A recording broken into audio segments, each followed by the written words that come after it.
Hey guys, I want to take a little bit of time today and talk to y'all about a knife that is really one of my top knives. It's not a budget knife, but it's definitely a value knife, and that is the Ferrum Forge Stinger.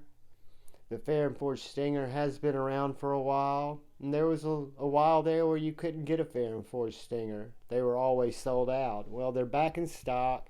They're available at most of our retailers that we like to go to.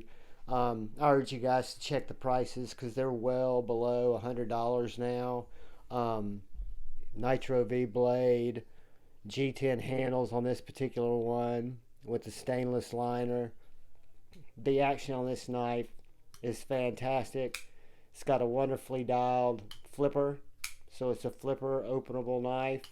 Also, that has a fuller that allows you to do a middle finger flick if that's your thing. The great thing about this knife for me personally is the handle width on it. It's really almost like it was designed for my hand.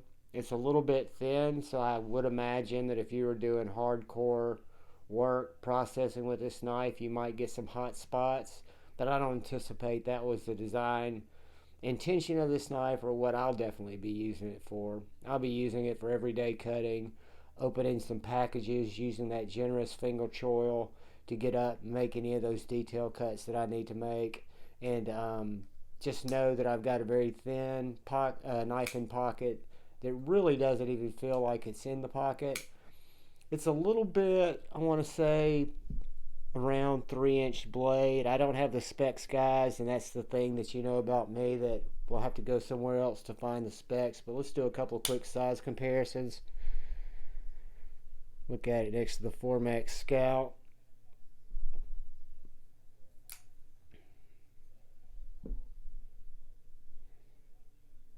Say right, it's right around splitting the difference between the Baby Banter and the Formax Scout.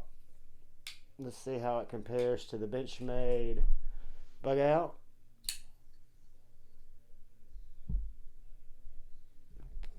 Just a little bit smaller, almost the same size as the Bug Out. So that's going to put it a good bit smaller than the Para 2. The Para 2 is going to have a longer handle. The blades will be very similar. So there you go, guys.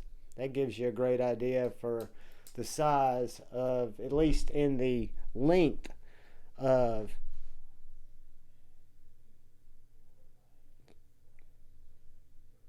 the Ferrum Forge. If you look at it with the thickness of the Bug Out, it's right around the same thinness. And to be honest with you, because of the way that the edges are chamfered, it feels thinner than that Bug Out to me. But again, the Bug Out has aftermarket scales. I'm sure if it had the Gravity scales on it, it would feel a lot thinner.